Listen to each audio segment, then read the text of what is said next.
Assalamualaikum warahmatullahi wabarakatuh. Bertemu lagi di channel CC Karuliani. Hari ini kita akan bahas prediksi soal kompetensi teknis PPPK untuk guru PJOK. Jangan lupa subscribe, like, dan share. Terima kasih. Marilah kita mulai. Dalam sebuah pertandingan bola basket, seorang pemain terkena cedera pada bagian lututnya. Kondisi ini mengakibatkan pemain tersebut tidak dapat melanjutkan pertandingan. Sebagai seorang guru PJOK yang bertugas di lapangan, tindakan pertama yang harus dilakukan adalah A. Meminta bantuan dari tim medis pertandingan. B. Mengajak pemain tersebut beristirahat sejenak. C. Memberikan minuman agar pemain tidak dehidrasi. D. Mengoleskan minyak angin pada bagian lutut yang cedera. E. Menganjurkan agar pemain tetap berdiri untuk mengurangi rasa sakit.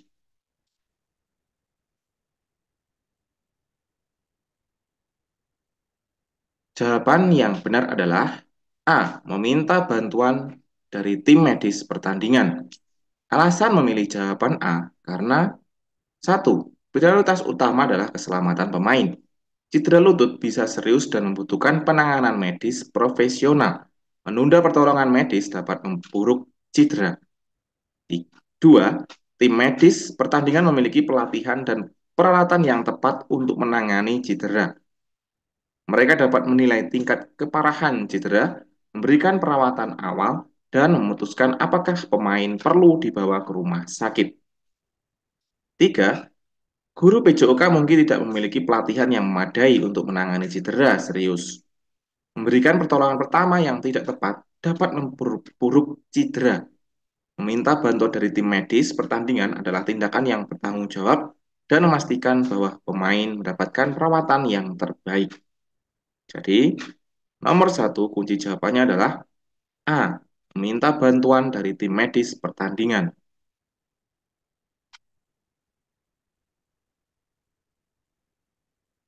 Nomor dua, seorang guru PJOK ingin mengajarkan kepada siswanya tentang pentingnya kebugaran jasmani. Salah satu strategi yang efektif adalah dengan menggunakan A. Program latihan yang tidak bervariasi. B. Tes kebugaran yang hanya mengukur kecepatan. C. Pengamatan terhadap gaya hidup sehat. D. Penekanan pada pemahaman teori tanpa praktek. E. Kursus singkat tentang sejarah olahraga.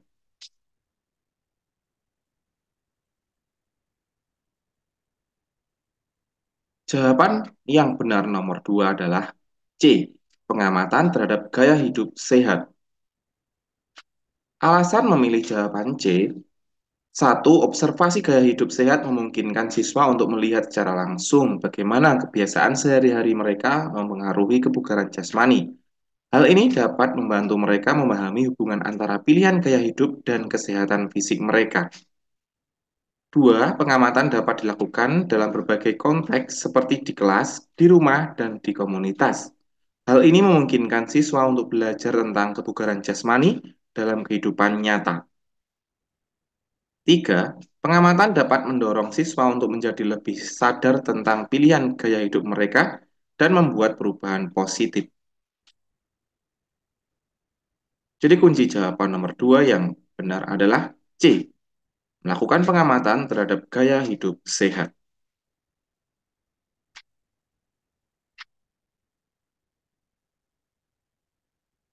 Nomor tiga, seorang pelatih atletik ingin meningkatkan kecepatan lari sprint atletnya. Salah satu metode yang paling efektif untuk meningkatkan kecepatan lari sprint adalah dengan A. Melakukan latihan dengan intensitas rendah tetapi durasi yang lama. B. Fokus pada pemanasan yang lebih lama sebelum latihan. C. Memperpanjang waktu istirahat di antara setiap interval. D. Melakukan latihan interval dengan intensitas tinggi dan istirahat singkat. E. Memprioritaskan latihan fisik lari yang kompleks.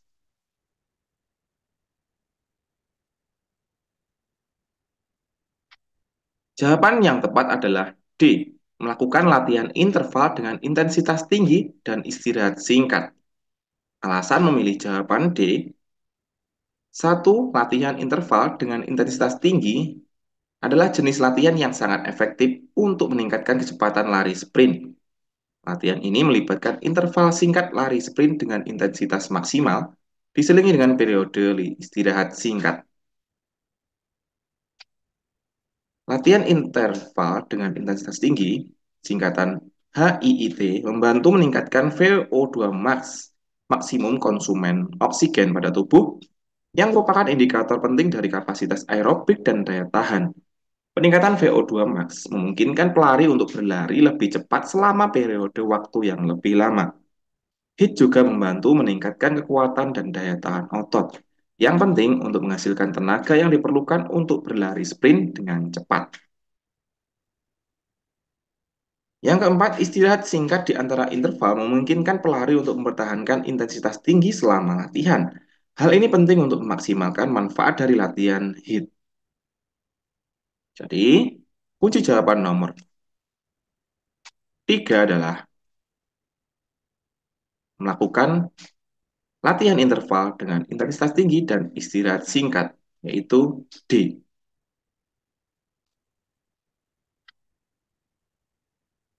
Nomor 4, seorang siswa sedang mempelajari tentang aspek-aspek fisiologis dalam olahraga. Ketika berlatih intensitas tinggi dalam waktu lama, tubuh akan mengalami peningkatan produksi asam laktat. Peningkatan asam laktat ini dapat menyebabkan A. Penurunan detak jantung dan tekanan darah.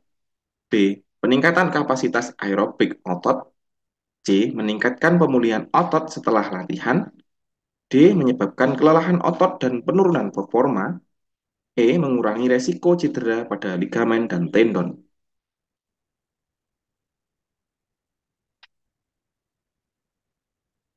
Jawaban yang tepat adalah D. Menyebabkan kelelahan otot dan penurunan performa.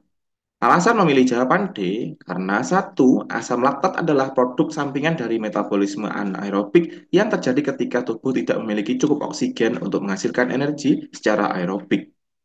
Ketika berlatih intensitas tinggi dalam waktu lama, tubuh bergantung pada metabolisme anaerobik untuk menghasilkan energi, yang menyebabkan peningkatan produksi asam laktat. Dua, penumpukan asam laktat di otot dapat menyebabkan rasa terbakar dan nyeri, yang dapat menyebabkan kelelahan otot dan penurunan performa. Hal ini karena asam laktat mengganggu keseimbangan pH di dalam otot yang dapat mengganggu fungsi otot. Tiga, peningkatan asam laktat juga dapat menyebabkan dehidrasi dan gangguan elektrolit yang dapat semakin memperburuk kelelahan otot dan penurunan performa. Jadi kunci jawaban nomor D, menyebabkan kelelahan otot dan penurunan performa. Nomor 5, seorang guru PJOK ingin mengajarkan kepada siswanya tentang prinsip-prinsip dasar latihan kebugaran. Salah satu prinsip yang penting dalam latihan kebugaran adalah prinsip overload. Prinsip ini mengacu pada A. Peningkatan berat beban latihan secara drastis setiap hari. B. Pemilihan latihan yang mengurangi intensitas secara bertahap. C. Memperpanjang durasi latihan tetapi dengan intensitas rendah. D. Memberikan waktu istirahat yang lebih lama di antara setiap latihan. E. Memberikan beban latihan yang lebih berat atau intensitas yang lebih tinggi dari biasanya.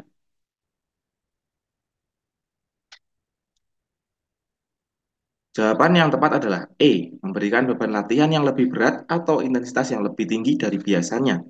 Alasannya, satu, prinsip overload menyatakan bahwa tubuh perlu dipaksa untuk bekerja lebih keras dari biasanya agar dapat beradaptasi dan menjadi kuat. Hal ini dapat dilakukan dengan meningkatkan beban latihan, intensitas latihan, atau durasi latihan. Dua, memberikan beban latihan yang lebih berat atau intensitas yang lebih tinggi dari biasanya, memaksa tubuh untuk beradaptasi dengan meningkatkan kekuatan, daya tahan, dan kapasitas aerobik. Tiga, peningkatan beban latihan atau intensitas latihan harus dilakukan secara bertahap untuk menghindari cedera dan memungkinkan tubuh untuk pulih. Empat, prinsip overload adalah salah satu prinsip dasar latihan kebugaran yang penting untuk mencapai hasil yang optimal. Jadi kunci jawaban nomor 5 yang tepat adalah E. Memberikan latihan beban yang lebih berat atau intensitas yang lebih tinggi dari biasanya, dinamakan dengan sistem overload dalam latihan kebugaran jasmani. Baik, 5 soal telah kita bahas di prediksi soal kompetensi teknis PPPK untuk guru PJOK. Semoga bermanfaat dan kami doakan Bapak Ibu semua tahun ini bisa masuk dalam ASN PPPK di tahun 2024. Terima kasih. Sampai jumpa di video yang lainnya. Wassalamualaikum warahmatullahi wabarakatuh.